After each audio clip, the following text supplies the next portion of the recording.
12. I'm going to add one for a 5-card suit, right? I'm going to add one for a good suit. I like that, right?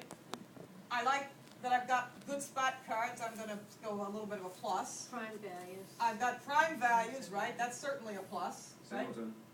I've got shape. I've got 2 suits. That's a plus, all right? So I'm up to 14, and then I've got some pluses. Pluses usually mean about a half to me, so I'm saying 15 and a half, 16-ish. I'm getting in the right ballpark, right? Well, you keep working at that, you could probably get that up to 20. I got the 4 of spades. All right, so let's go another plus. There My you go. God. Do I have the 9 of diamonds? Yes, the 9 of diamonds makes all hands good. Okay. Oh, look at that. There you go. See, that's The 9 of diamonds is my favorite card because I married a Scot. Do we know that one, the 9 of diamonds? It's known as the Curse of Scotland, and I can't exactly tell you why. There's some famous story about something terrible that happened to some bridge player in Scotland that revolves around the 9 of diamonds. And it's now known as the Curse of Scotland, so it became my favorite card until I found that he's not a Scot after all. A McCallum turned into a Callahan, and we didn't know it until recently. He's an Irishman. I married an Irishman. Which was just fine with me. That's better, I think. It was fine with me. I would have married him anyway. All right. So okay. So I was talking about the 3 level.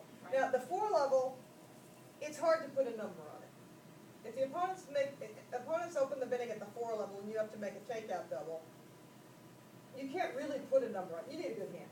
What I would say the way to evaluate it, and this is in your booklet, is do I think we can make something?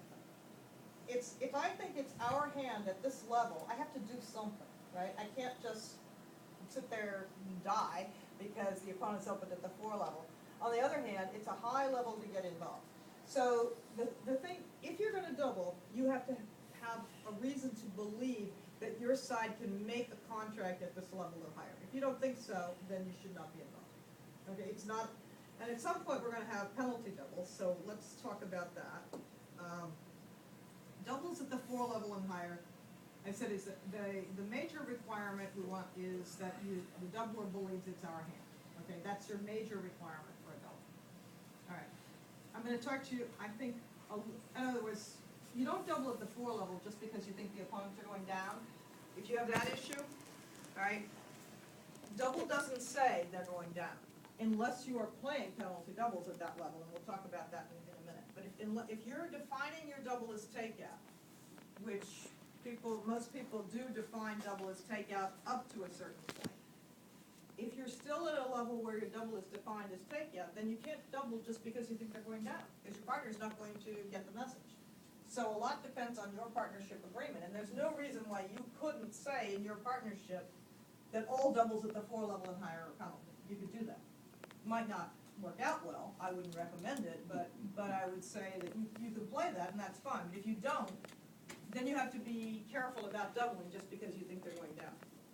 Karen, the assumptions that you have here, are you assuming that you're in second position and the right-hand opponent opened at the 2 level or 3 level, not that you doubled as the... Yeah, a pass-out seat, a pass-out seat double is a balancing double or a reopening double. Those can be quite a bit lighter, yeah. I'm talking about direct seat. Even at 4 level? A little bit lighter. Okay. You still have to be, at the 4 level, double is a good hand. I mean, you don't double just because they're going down. You double because you think you have a score to protect. Otherwise, there's no reason to do it. You know? Yeah, go ahead. If your hand is that good, why not bid it instead of, because obviously your partner has very little to offer Well, at that's the a good 4 question. level. Good question. But sometimes you don't know what it is that you can make. You know, you might have a hand with